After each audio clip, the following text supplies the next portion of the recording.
लेकिन शायद किसी ने पढ़ा हो या नहीं पढ़ा। तो पहले सबसे पहले हम ये एंटी माइक्रोबियल ड्रग्स का बैकग्राउंड पढ़ेंगे। सही है? ठीक है। Yes sir. अच्छा,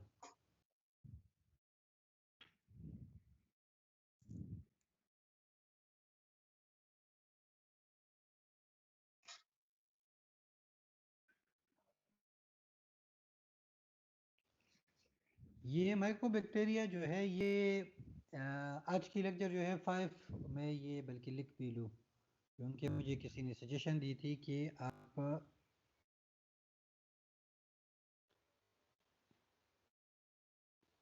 लिपनकार्ट 6th edition page number 5 to 5 to 9 ये पढ़ेंगे। और शमीम की जो है, शमीम की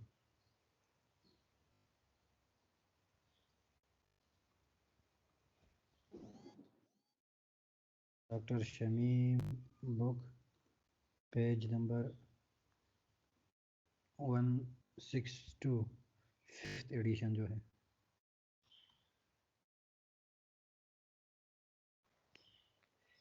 अच्छा, तो सबसे पहले हम आते हैं लिपनकार्ट की तरफ। ये थोड़ा सा इंट्रोडक्शन टाइप लेक्चर है आज माइकोबैक्टीरियल ड्रग्स का या टीबी ड्रग्स का, कि ये किस तरह काम करते हैं और ये कौन कौन से बैक्टीरिया, कौन कौन सी टीबी की स्पीशीज़ है जिसके खिलाफ ये काम करता है और इसको किस तरह देना चाहिए।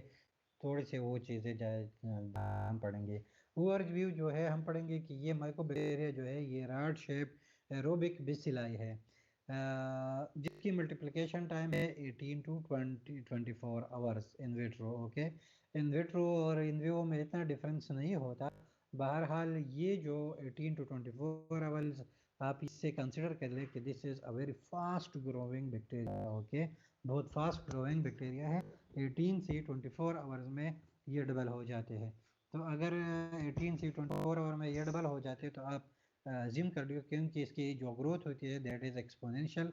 तो वो कितनी जल्दी बंदे को इन्फेक्शन काज कर लेगा। सही है। द सेल वॉल, इसकी जो सारी मैकेनिज्म है या सारी चीज़ है जो डिफरेंट है अदर बैक्टीरिया से, वही एक पॉइंट, ये सिर्फ एक ही पॉइंट है और वो है माइकोलिक एसिड की प्रेजेंस। इनकी जो सेल वाल है उसमें माइकोलिक एसिड की प्रेजेंट है। जो नाम दिया गया है माइकोलिक एसिड को, जो नाम दिया गया है वो इसको इसकी जिनस के बुनियाद पे दिया गया है कि ये मोस्टली प्रेजेंट होता है माइकोबैक्टीरिया में। Okay, mycobacteria is a genus name. जो ये जिनस वाले बैक्टीरिया है ये सारे क्या करता है, ये माइकोलिक एसिड बनते हैं। Mycolic acid is the specific component in the present in the cells of in the cell wall of these bacteria.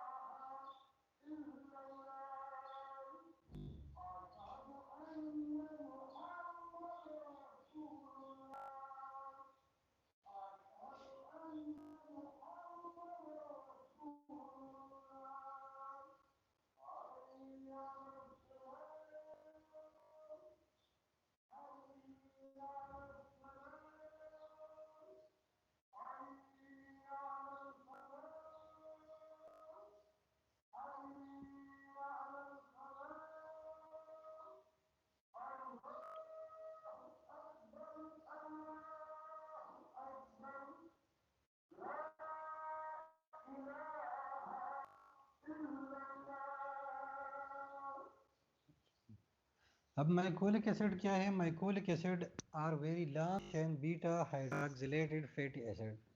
कुछ भी नहीं, ये फैटी एसिड है। सिंपल ये आप कंसिडर कर लें कि ये फैटी एसिड है, but they are present in the special type of bacteria which is called mycobacteria.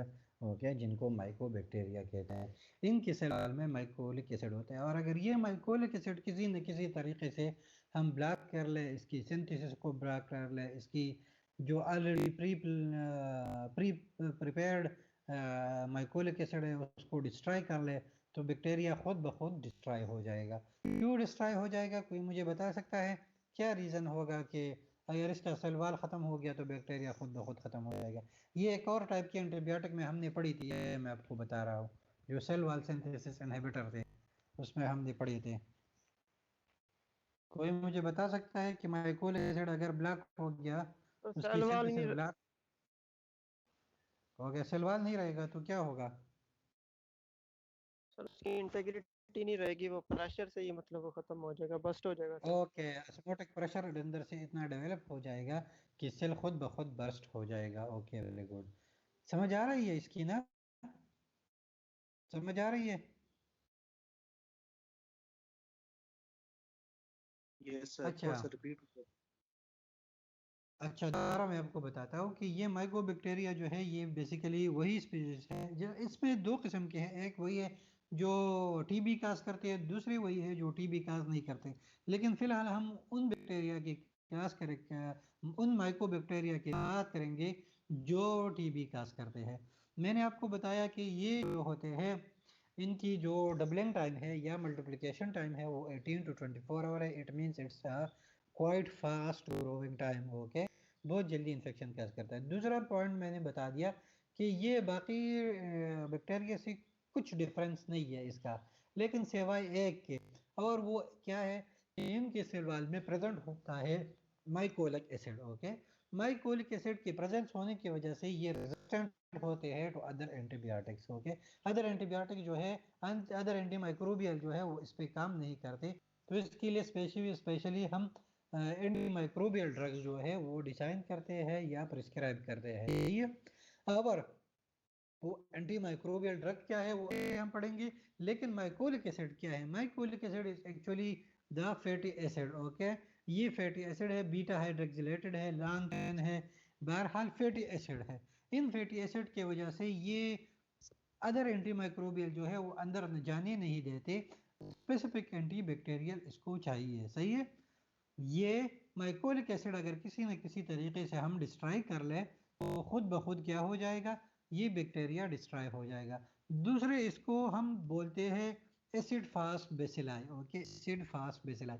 Acid fast bacilli इन माइकोबैक्टीरिया या टीबी के बैक्टीरिया को क्यों कहते हैं? ये इसलिए कहते हैं कि सिंपल जो ग्राम स्टेनिंग है, ग्राम स्टेनिंग से ये आसानी से स्टेन नहीं होते, क्योंकि फैटी एसिड इनकी सेल वाल में प्रेजेंट होते हैं, तो ये आसानी से प्रेजेंट नहीं होते। लेकिन वंस अगर ये स्टैन हो जाते हैं, अगर ये स्टैन हो जाते हैं तो ये आसानी से डिस्टैन नहीं होते, ये स्टैन जो है आसानी से इससे नहीं जाता। और जब ऑर्गेनिक सॉल्वेंट से स्टैन आसानी से नहीं चला जाता तो उनको हम acid fast bacilli acid fast बोलते हैं एसिड फास्ट उन स्पीशीज को बोलते हैं। सही है? समझ आ रही है?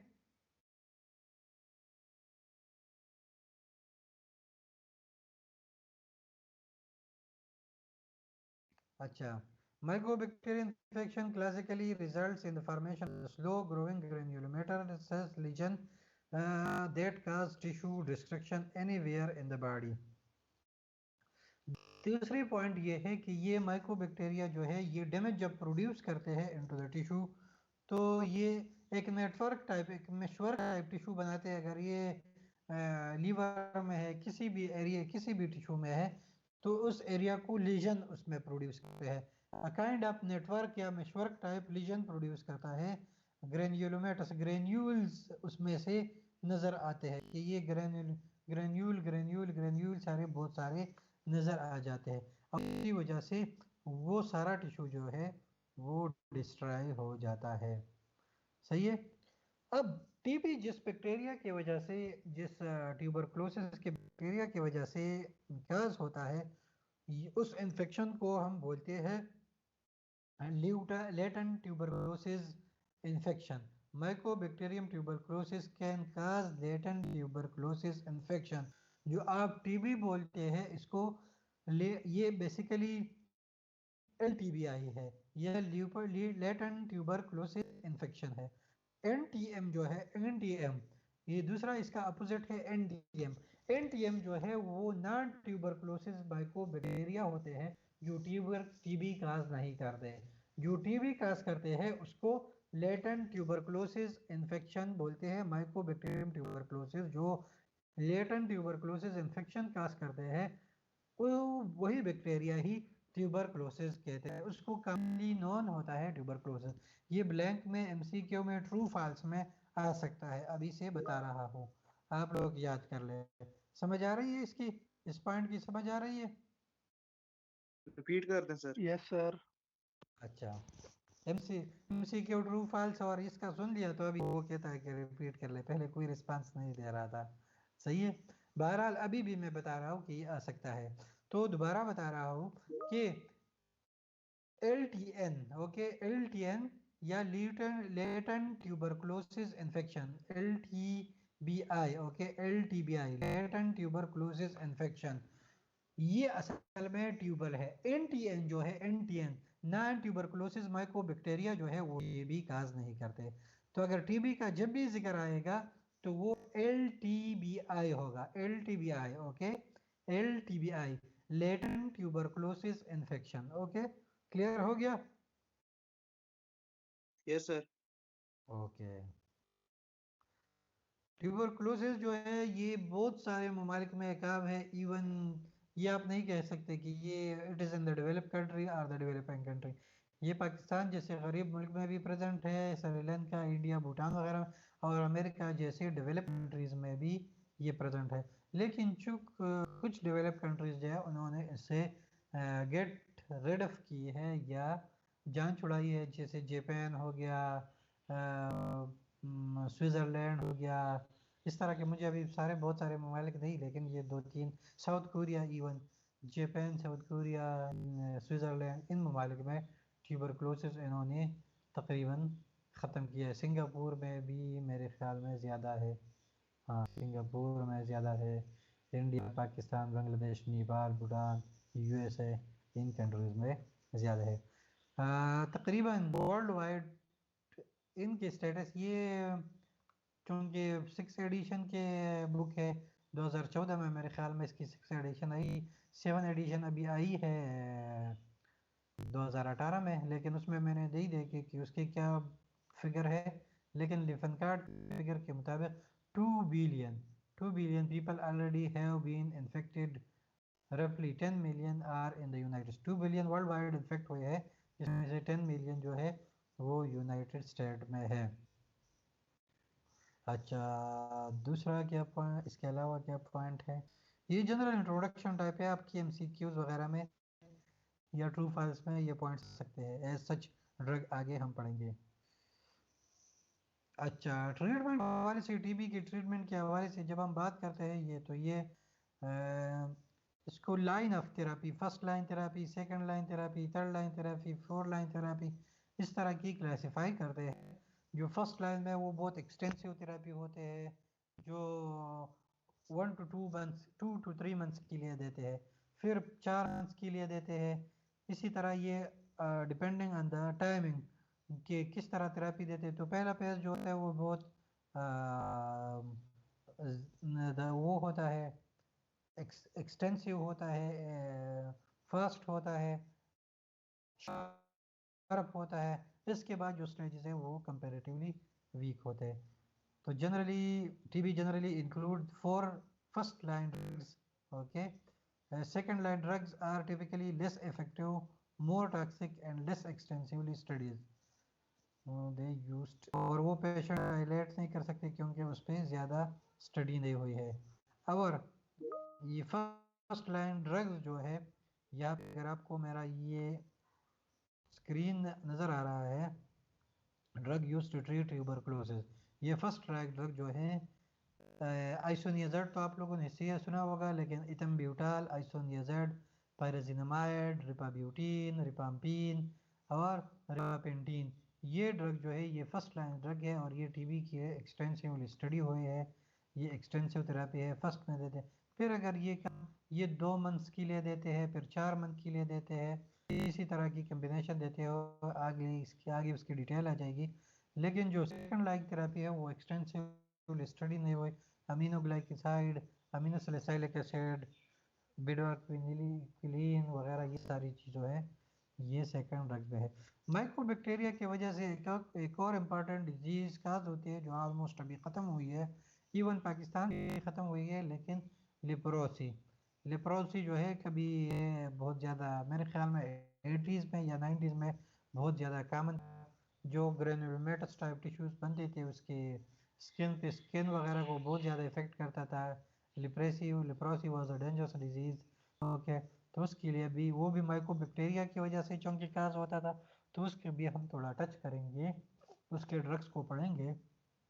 लेकिन उसके लिए जो ड्रग्स दे रहे हैं वो क्लोपामिज़मीन, डिप्सोन, रिपाम्पिन वगैरह, रिपाम्पिसिन या रिपाम्पिसिन के नाम से एक्चुअली आते हैं, रिपाम्पिन नाम है, और ये सारे जो है ये देते हैं।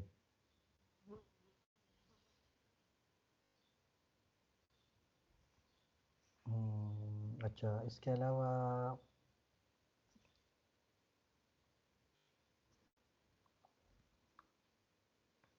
Mycobacteria is slow growing and require treatment per month to years. Okay, LTBI can be treated per 9 months with isoniazid, monotherapy or 12 weeks doses isoniazid. ये आगे भी डिटेल से आएंगे, बता रहे हैं कि अच्छा चलो इसको आगे पढ़ लेंगे, ये पूरा स्केड्यूल आगे आ जाएगा।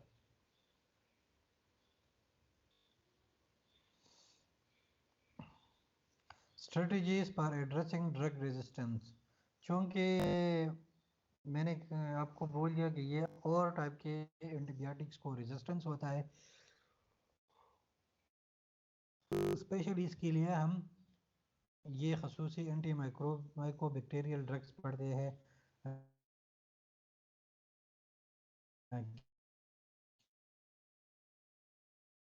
क्योंकि और anti microbial drug population of the mycobacterium tuberculosis contains a small number of organisms that are naturally resistant to particular drugs.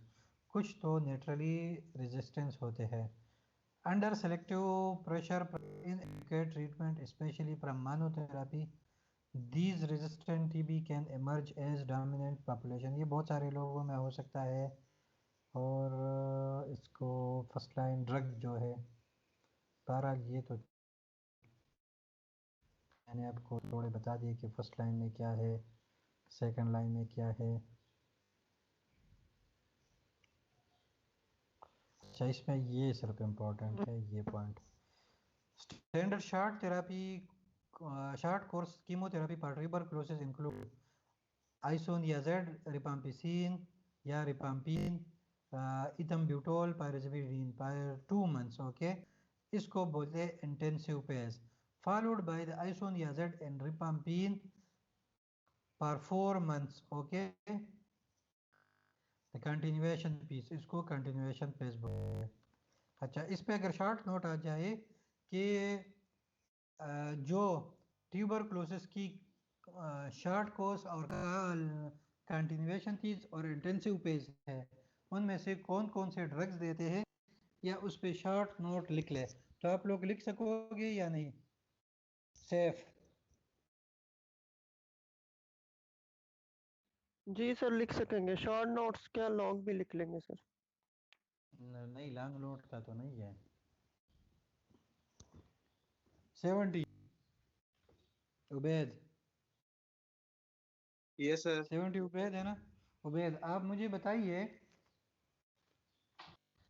बताइए कि ये मैंने इंटेंसिव कोर्स और कंटिन्यूएशन को फेज में कौन कौन से ड्रग्स बता दिए।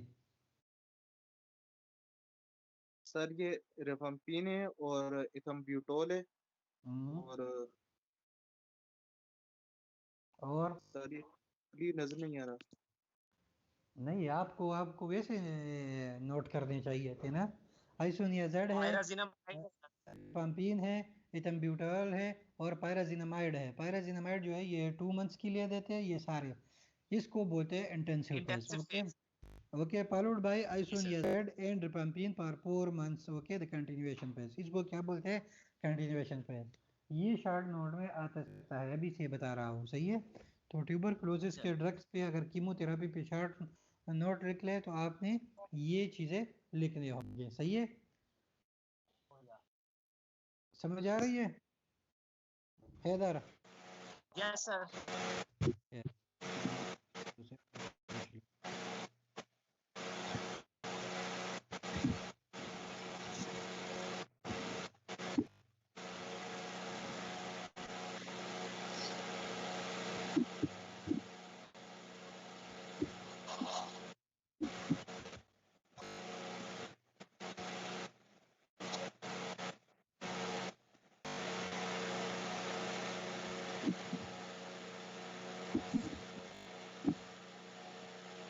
अच्छा 82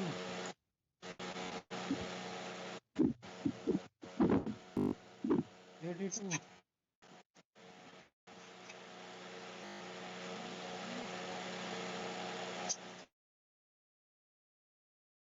82 82 को मेरी आवाज आ रही है?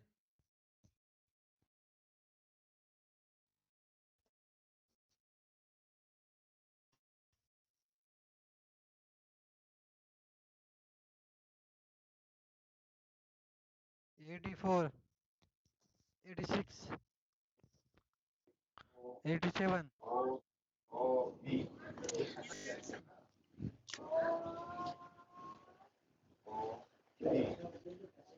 87 आप मुझे बताइए। Yes sir.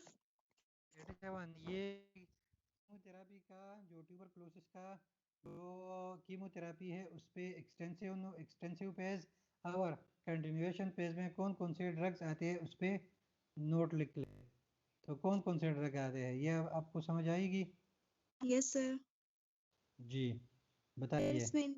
इसमें रिफाम्पिन है, इथेन ब्यूटोल है, पायराजिनामाइड है, आइसोनायाजिड है और इसमें कंटिन्यूएशन फेज में आइसोनायाजिड एंड रिफाम्पिन है।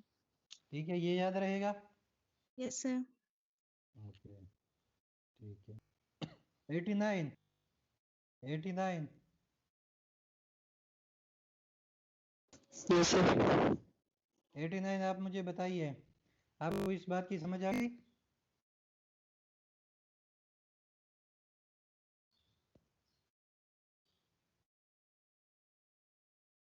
एटी नाइन जी सर।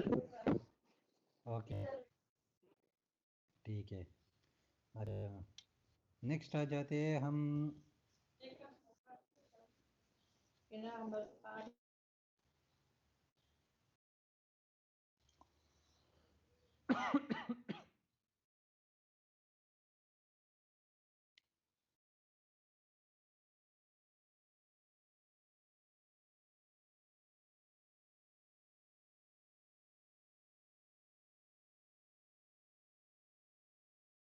एक और टर्म है डॉट, ओके, या उसको बोलते हैं directly absorb therapy. Okay, directly absorb therapy ये है कि क्योंकि इसमें रेजिस्टेंस की चांसेस ज़्यादा होते हैं टीबी में, तो ये ड्रग देते हैं फर्स्ट 2 मंथ्स में या जितनी भी फेजेस में दे देते हैं, एक्सटेंसिव फेज, इंटेंसिव फेज और कंटिन्यूएशन फेज।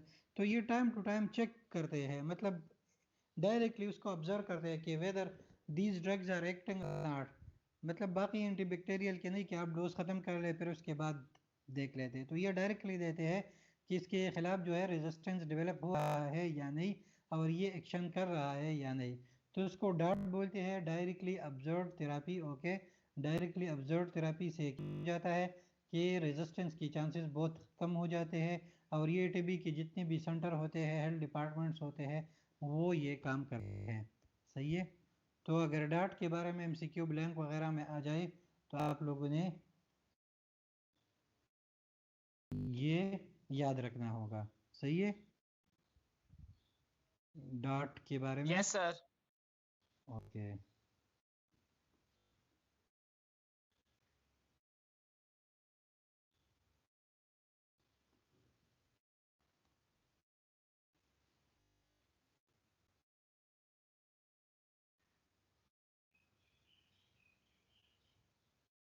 अच्छा, फिर आ जाते हैं इसकी ड्रग के बारे में।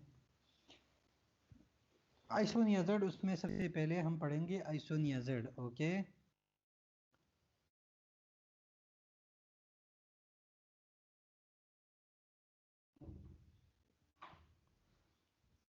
Isoniazid along with rifampin, okay, या रिफाम्पिसिन भी बोलते हैं इसको, along with rifampin is one of the two most important TB drugs। Okay, mechanism of action इसका क्या है? मैकेनिज्म ऑफ एक्शन वही एंजाइम्स वाला है, एंजाइम के साथ ये इंटरफेयर करता है और उसी वजह से ये माइकोलिक एसिड की सिंथेसिस को इनहिबिट करता है। Isoniazid is a pro drug activated by the mycobacterial catalase पर ऑक्सीडेज। अगर बैक्टीरिया में ये आगे रेजिस्टेंस में भी आ जाएंगे, अगर बैक्टीरिया खुद किसी तरीके से क्या कर, ये एंजाइम जो है इसको चेंज कर ले, या इस एंजाइम को ये एंजाइम ड्रग के साथ इंटरफेयर ना कर ले, तो वो ड्रग काम नहीं कर सकेगा, क्योंकि ये ड्रग जो है, ये एंजाइम जो है बैक्टीरिया के एंजाइम है, लेकिन जब ड्रग अंदर चला जाता है तो ये बैक्टीरिया की ये एंजाइम जो है इस प्रो ड्रग को एक्टिव ड्रग में कन्वर्ट कर देता है। सही है, ये प्रो ड्रग को एक्टिव ड्रग में कन्वर्ट कर देते हैं। और वो क्या है? माइकोबैक्टीरियल कैटालेस पर ऑक्सीडेजेज है, कैटालेस पर ऑक्सीडेजेज है।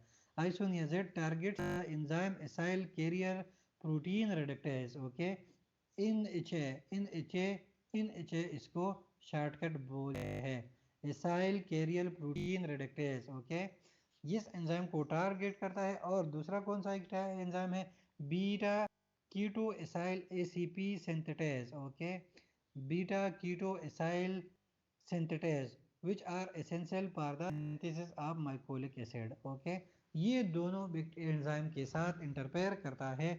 और ये इंटरफेयर किस तरह करता है कि ये दोनों एसेंशियल है बैक्टीरिया माइकोलिक एसिड की सिंथेसिस के लिए। तो इसके साथ अगर ये इंटरफेयर करता है तो माइकोलिक एसिड नहीं बनता। माइकोलिक एसिड अगर नहीं बनता, which leads to disruption in the bacteria cell wall. Okay, यहाँ पे इन्होंने भी अल्फाज थोड़े डिफरेंट लिखे हैं, शायद ये आप लोगों को आसानी से समझ आए। It interact with the cellular metabolism specially with the synthesis of mycolic acid, an important constituent of the mycobacterial cell wall, is interfering with the formation of the mycobacterial cell wall। okay, mycobacterial cell wall जो है उसके साथ interfere करता है। लेकिन किस तरह interfere करता है? ये दो एंजाइम जो है, पहले तो कैटालेज और परऑक्सीडेज जो है वो को एक्टिव ड्रग में कन्वर्ट करता है। कैटालेज और वो कौन से कैटालेजेस है, कौन से परऑक्सीडेज है, यहाँ पे उन्होंने डिस्क्राइब नहीं किया, लेकिन कैटालाइसिस परऑक्सीडेज है वो प्रो ड्रग को एक्टिव ड्रग में कन्वर्ट करता है। और जब वो एक्टिव ड्रग एक्टिव ड्रग में कन्वर्ट हो जाता है तो वो क्या कहते हैं? टारगेट करते हैं दो एंजाइम को, एक है acyl carrier protein reductase, in H A इसको बोलते हैं, इन एच ए। ओके, या आइसोनियाज़िड, एक है INJ, ये आइसोनियाज़िड से है। और acyl protein reductase, I don't know कहाँ से ये लिया है, इन एच को सिंपल बोलते हैं। एसाइल कैरियर प्रोटीन IN जरूर आइसोनियाज़िड से होगा। और beta keto acyl ACP synthetase. Okay, beta keto acyl ACP synthetase इन दोनों एंजाइम को टारगेट करता है, which is essential for the synthesis of the mycolic acid. तो माइकोलिक एसिड नहीं बनेगा, और माइकोलिक एसिड नहीं बनेगा तो सेल वाली डिसरप्शन होगी। सही है। क्लिनिकल यूजेस या थेराप्यूटिक इंडिकेशन की अगर हम बात करते हैं, ट्रीटमेंट ऑफ ट्यूबरकुलोसिस और प्रोफाइलेक्टिकली भी यूज होते हैं ट्यूबरकुलोसिस के लिए। सही है। 9 months of the chemotherapy with isoniazid plus rifampin is the treatment of choice for the uncomplicated pulmonary tuberculosis। okay,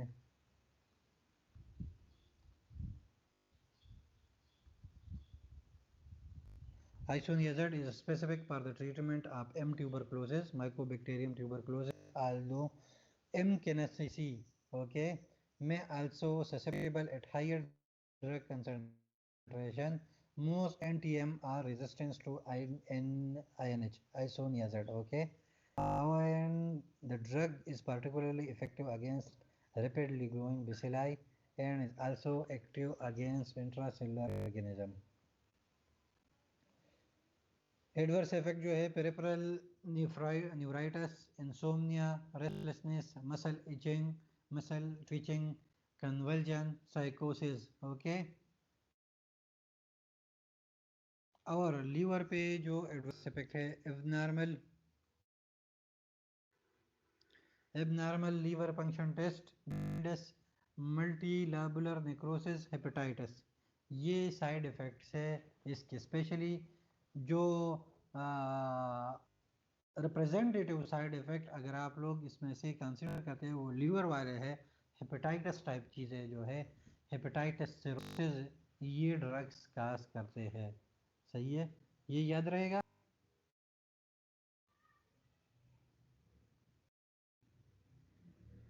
याद रहेगा।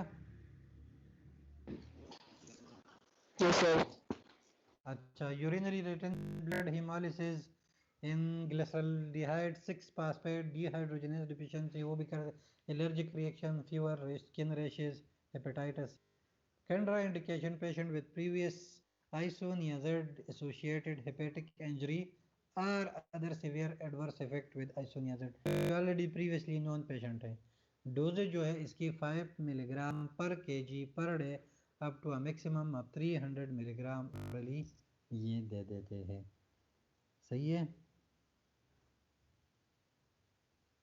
काइनेटिक्स के बारे में हम आते हैं। It is well absorbed, already well absorbed होता है, वेल एब्जॉर्ब होता है ओरल इसके एडमिनिस्ट्रेशन के बाद। Absorption is impaired if isoniazid is taken with high fat content. अगर आप कोई चिरसी वगैरह पे चले जाए, खुदा न खास्ता आप चले, आप लोग खा लें, लेकिन अगर कोई हाई फैट कंटेंट खा ले तो उसके साथ ये क्या है, ये इसकी एब्जॉर्प्शन जो है वो इंटरफेयर होगी। सही है, इसकी एब्जॉर्प्शन उसके साथ क्या होगी, इंटरफेयर होगी, कम होगी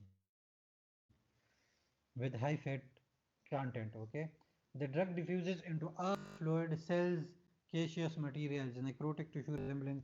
अच्छा, ये कहते हैं कि caseous material किसको बोलते हैं, नेक्रोटिक टिश्यू बनाते हैं, जो मैंने आपको शुरू में बताया कि ये नेटवर्क टाइप टिश्यूज बनाते हैं, नेक्रोसिस करते हैं, हेवी नेक्रोसिस करते हैं। सही है।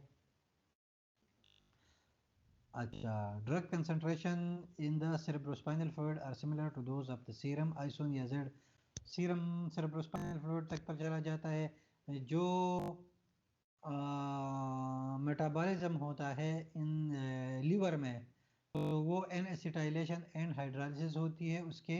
ओके, और क्या कौन कौन सी स्टेप होती है मेटाबॉलिज्म की, मुझे कोई बता सकता है? जनरली वैसे पूछ रहा हूँ, लीवर में मेटाबॉलिज्म में क्या क्या होते हैं?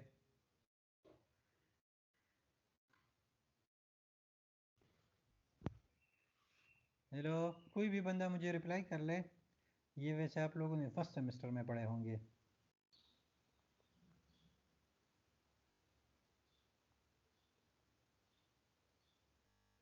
हेलो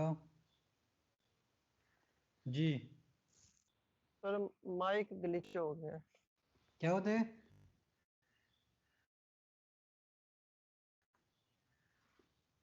सर दोबारा माइक बताइए। जो है ना, माइक ग्लिच हो गया सबका।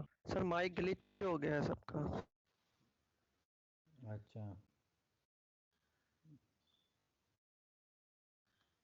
आपका तो नहीं हुआ ना, आप बताइए लीवर में मेटाबॉलिज्म के दौरान क्या क्या होता है? Hello sir. जी, सर मेटाबॉलिज्म जो होता है उसमें 2 स्टेप होते हैं, एनाबॉलिज्म होता है, कैटाबॉलिज्म होता है। ओके, बताइए कैटाबॉलिज्म में क्या होता है? जी, सर कैटाबॉलिज्म में ब्रेकडाउन होती है और एनाबॉलिज्म तो वो लीवर में कौन कौन से में स्टेप्स जो है? है वो ठीक है, लेकिन लीवर में कुछ स्टेप्स आप लोगों को पढ़े थे, कंजुगेशन, हाइड्रोलाइसिस, एसिटाइलेशन वगैरह, यस ये सर, चीज़ आप लोगों ने बिल्कुल। पढ़े थे। क्या क्या होता है, ये तरतीब से कोई बताइए। हेपेटोसाइट में होते हैं ये स्टेप सारे। हाँ, हेपेटोसाइट में होते हैं, किस तरह होते हैं, कोई बता सकता है? आदिर, 12 यस सर। कादिर होगा। ये जी सर। ये आपका असाइनमेंट हो गया। नेक्स्ट कल आप मुझे बताओगे, सही है? जी ठीक हो गया। ठीक है कि मेटाबॉलिज्म जो लीवर में होती है उसमें से कौन कौन से स्टेप्स होते हैं, हाइड्रोलिसिस किस तरह होता है, एसिटाइलेशन क्या होता है, कंजुगेशन क्या होता है, सही है? जी सर ये ये सारा पढ़ा तीन, हुआ है, ये बस हाँ, जस्ट एक बस दफा भूल ऐसे गए रिवाइज है कर ना, सकता। भूल गए। मैं इसलिए आपको नहीं बताता, शायद मुझे भी उतनी डिटेल से याद नहीं है, लेकिन कुछ ना कुछ याद है। लेकिन आप रिमाइंड कर लेंगे तो सारों को दोबारा याद आ जाएंगे कल, सही है? जी ठीक हो गया सर। ठीक है, हाँ, ये आपका असाइनमेंट हो गया। अच्छा, ओके, कमिंग बैक टू और लेक्चर। तो क्या होता है, आइसोनियर अंडरगोज इन एसिटाइलेशन, एसिटाइलेशन इसकी होती है, हाइड्रोलिसिस होती है। और जब उसकी मेटाबॉलिज्म होती है तो ये उसकी इनएक्टिव प्रोडक्ट प्रोड्यूस करते हैं, वो प्रोडक्ट एक्टिव नहीं होती, क्योंकि मैंने आपको शुरू में बताया कि ये प्रोडक्ट है और ये सिर्फ और सिर्फ जो एक्टिव होता है those is by the bacterial microbial enzyme, okay. और वो माइक्रोबियल एंजाइम कैटालाइसिस और पैराकाइनेसिस है जो उसको एक्टिव ड्रग में लेके आता है। लेकिन इससे क्या हो जाता है कि जो सीवियर साइड इफेक्ट है हेपेटाइटिस वगैरह या सिरोसिस वगैरह इसी वजह से प्रोड्यूस हो जाते हैं, सही है? ठीक है, अच्छा। Isolation is generally regulated with past dilation 90 minute में सीरम हाफ लाइफ पहुंच जाता है as compared to 3 to 4 hours for the slow acetylators. ये वो वेरिएशन करता है, बहरहाल ये पहुंच जाता है लाल सेरम। ये अगर आप याद ना रख रहे तब भी ठीक है। कुछ लोग फास्ट एसिटाइलेटर होते हैं उसमें एंजाइम ज़्यादा होते हैं, कुछ में कम होते हैं, पर्सन टू पर्सन वेरी करते हैं। तो वो उसके बता रहे कि 90-30 1.5 आवर में पहुंच जाता है या 3 to 4 आवर में पहुंच जाता है, बहरहाल पहुंच जाता है। हमने शुरू में पढ़ा कि टिश्यू में पहुंच जाता है तो पहुंच जाता है। एक्सक्रीशन इज थ्रू सर एक ग्लोमेरुलर क्वेश्चन, फिल्ट्रेशन। जी जी जी। सर आपने हमें बताया कि इसके लीवर इफेक्ट ज्यादा होते हैं आइसोनियाजाइड के, हम्म हेपेटाइटिस, जॉन्डिस, एटीसी। तो साइड इफेक्ट। मैं ये जानना चाह रहा हूँ कि अगर एक पेशेंट है वो हेपेटाइटिस से सफर है और वो उसे जॉन्डिस भी है, और हम उसे क्या प्रेस्क्राइब करेंगे फिर इसके तो रिवर्स? अल्टरनेटिव ना, ये सेकंड लाइन थेरेपी जो है, सेकंड लाइन थेरेपी जो है वो दे देते हैं ना, और वो सर हाईली अभी तो हम एक्सटेंसिव स्टडी नहीं है जी। जी सर अभी तो हम फर्स्ट लाइन थेरेपी पे है ना, उसे वो 2 मंथ तक वो उसे कंटिन्यू करना है, फिर उसके बाद वो सेकंड लाइन पे आएगा। तो ये तो नहीं पहले नहीं ही नहीं लीवर के सेल्स को नहीं नहीं डिग्रेड नहीं कर नहीं, रहा है। आप शायद, या मैंने गलत बताया या आपने गलत ले लिया। फर्स्ट लाइन में और सेकंड लाइन में ड्रग सेम है, उसकी सिर्फ रिक्वायरमेंट डिफरेंट है। मतलब एक में 4 ड्रग है, एक में दूसरे के। सेकंड लाइन थेरेपी जो है, second line therapy is, okay, मैं आपको ये शायद मैं गलत बता दिया, एक मिनट में आपको दोबारा उस पर चला जाऊँ।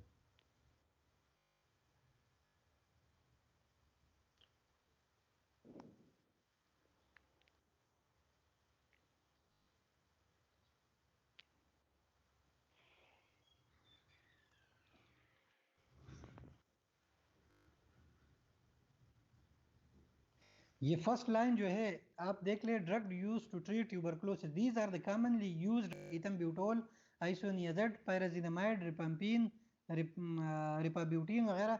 ये इसमें से कुछ ड्रग उठा लेते हैं, 2 मंथ के लिए देते हैं, that is called intensive page, okay, yes sir. Intensive page. दूसरा जो है जी कंटिन्यूएशन पेज है, वो इसी फर्स्ट लाइन ड्रग्स की बात कर रहा हूँ। फर्स्ट लाइन ड्रग, दोनों फर्स्ट लाइन ड्रग में ही दे रहे हैं। सेकंड लाइन की ड्रग जो है वो वही ड्रग है जो हमने ऑलरेडी पढ़े, अमीनोग्लाइकोसाइड, अमीनोसैलिसिलिक एसिड वगैरह, वही चीज़ है, लेकिन वो एक्सटेंसिवली स्टडी नहीं हुए। तो अगर कोई ड्रग है, अगर पेशेंट इनकी वजह से सीवियर इफेक्ट हो रहा है, शो कर रहा है, जैसे हेपेटाइटिस वगैरह, तो उसके लिए दूसरा ड्रग दूसरे सेकंड लाइन ड्रग से दे सकते हैं।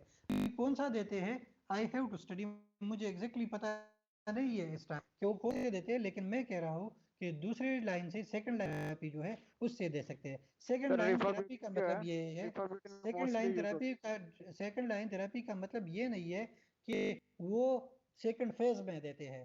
सेकंड है। लाइन जी थेरेपी का मतलब ये है कि अगर फर्स्ट फेज के ड्रग में कोई प्रॉब्लम्स है, काम नहीं कर रहा है रेजिस्टेंस की वजह से, ये सीवियर साइड इफेक्ट की वजह से, तो सेकंड लाइन थेरेपी पे फिर चले जाएंगे। लेकिन सेकंड लाइन थेरेपी जो है वो इतनी बेनिफिशियल नहीं है, क्योंकि वो एक्सटेंसिवली स्टडी नहीं हुए हैं। In the case of TB के लिए वो एक्सटेंसिवली स्टडी नहीं हुए, इस तरह फर्स्ट लाइन की थेरेपी स्टडी हुए। जी बोले अब। मतलब कि ये जो फर्स्ट लाइन थेरेपी में ड्रग्स हैं, इनके सारे हेपेटिक इफेक्ट हमें पढ़ने पड़ेंगे और उसके बाद देखेंगे कि अगर जिसके एडवर्स इफेक्ट कम है हेपेटाइटिस पेशेंट को वो प्रिस्क्राइब करें। हाँ हाँ हाँ हाँ हाँ हाँ बिल्कुल। और नॉर्मली हेपेटाइटिस वाले सिम्टम्स तो आएंगे सारे पेशेंट में, लेकिन अगर कोई पेशेंट पहले से जो है वो उसको पहले से हेपेटाइटिस वगैरह हुआ है तो उसके लिए चेंज करना पड़ेगा। जी ठीक है। जी और ये नॉर्मली जो है वो एक्सपर्ट जो है वो उस एक्सपर्ट का काम होता है जो टीबी की वो करते हैं, मतलब it's not like general practitioner और जनरल फार्मासिस्ट का काम नहीं होता। सही है। जी जी।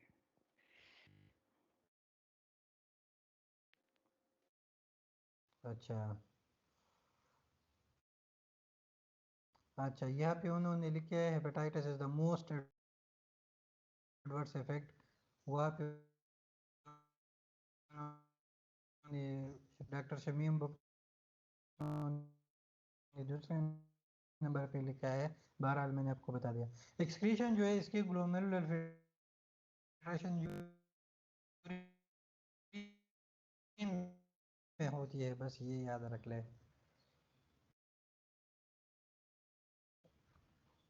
अच्छा ये तो फिर आगे हम लेंथी क्लास लेंगे, लेकिन आज के लिए कल नहीं आएगा। मैंने फॉर्म अपलोड किया, आप लोगों को नहीं आई?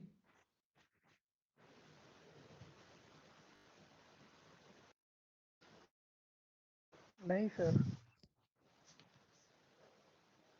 नहीं आया सर। सर आज 37 के करीब 36 स्टूडेंट्स प्रेजेंट हैं सर, एक ही नहीं प्रेजेंट, बस एक चलो आप कौन सा नहीं है। अजीजा नहीं होगी ना? हेलो, अजीजा प्रेजेंट नहीं? एक मिनट देख लेना सर सर, वो देख है लेना। अजीजा है सर, प्रेजेंट है। हाँ she is present. अजीजा है सर, अच्छा how she is present? बीच में कोई अजीजा नहीं है present है? एक। अजीजा present है, मुझे 37 जरा प्रेजेंट है reply कर सारे ले। सर। 37 37 प्रेजेंट है ना सर, वो मिला के 37 है, ओके सारे प्रेजेंट है ऑलमोस्ट। ठीक है। अच्छा मैंने फॉर्म अपलोड किया, ये आ जाएगा। आई डोंट क्यों चैट में अपीयर नहीं हो